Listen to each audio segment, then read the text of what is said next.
Bonjour à tous et bienvenue à cette formation sur la Big Data. Dans cette formation, nous allons entrer dans le cœur de la Big Data.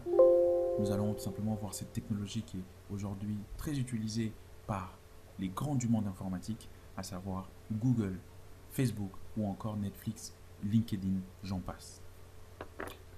Il faut savoir qu'à ce jour, les données ont pris une ampleur importante. Depuis la nuit de temps jusqu'à 2005, il a été démontré que les données qui étaient contenues dans le monde constituaient 130 exabytes de données. Voyons un petit peu de près la quantification de données. Une lettre telle qu'une lettre A, B, C ou encore D constitue 1 byte de données. Lorsqu'on en a 2000 à 5000, on a donc une page de lettres. Cela peut être contenu dans 2 kilobytes de données. Lorsqu'on obtient un livre, cela peut être comparé à 1 méga de données. Lorsqu'on multiplie cela par 1000, on obtient 1 giga de données. Lorsque cela est encore multiplié par 1000, on obtient 1 terabyte de données. Et dans 1 terabyte de données, on peut mettre la bibliothèque du Congrès des États-Unis. Lorsque cela est encore multiplié par 1000, on obtient 1 pétabyte de données. Et lorsqu'un pétabyte de données est multiplié par 1000, on obtient 1 hexabyte de données. Un hexabyte multiplié par 130, c'est les données de l'humanité jusqu'en 2005. Sauf que, entre 2005 et 2010,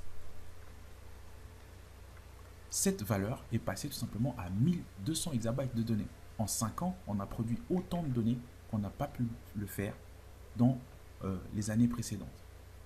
En 2015, cette valeur est passée à 7900 hexabytes de données. Et en 2020, cette valeur devrait passer à 41 000 hexabytes de données. C'est vous dire qu'aujourd'hui, les systèmes de stockage habituels, notamment les SGBDR, ont montré leurs limites. On ne s'arrête pas là. Si l'on s'avance un petit peu, en 2017, 17 milliards d'appareils étaient connectés dans le monde. Et en 2020, on devrait en avoir 20 milliards de connectés dans le monde. Rien qu'avec la téléphonie, en 1994 et 2014, le nombre d'abonnés est passé de 280 000 à 78 millions, rien que pour la France, par exemple. C'est vous dire qu'aujourd'hui, l'étude, dit qu'en 2013, 196 milliards d'SMS étaient tout simplement partagés en 2016. C'est dire que les données, il faut savoir maintenant comment les stocker. Ces appareils constituent tout simplement une source d'alimentation de la big data.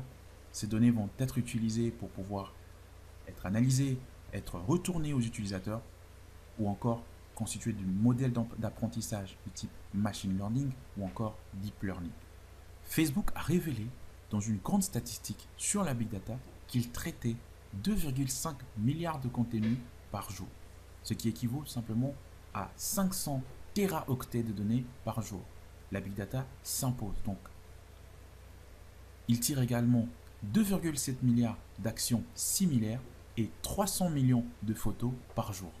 Et il scanne environ 105 téraoctets de données chaque demi-heure. C'est vous dire à quel point la big data est indispensable pour ce genre d'environnement. Et ainsi, dans cette formation, nous allons aborder le système qui est utilisé par ces grandes entités, notamment Hadoop, le système de stockage en masse de données. Nous allons aborder le NoSQL, qui est aujourd'hui le langage de traitement de requêtage de données de Big Data par excellence.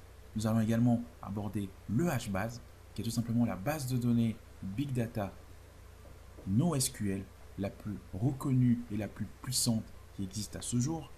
Nous allons également aborder le système de gestion de fichiers de données HDFS, Hadoop Distributed File System. Nous n'allons pas nous arrêter là, nous allons également voir le GFS, Google File System, qui est également très puissant. Ainsi, par la suite, nous allons tenter également de monter tous ensemble un cluster Big Data Hadoop avec plusieurs serveurs et cela, vous allez voir, est très intéressant à faire.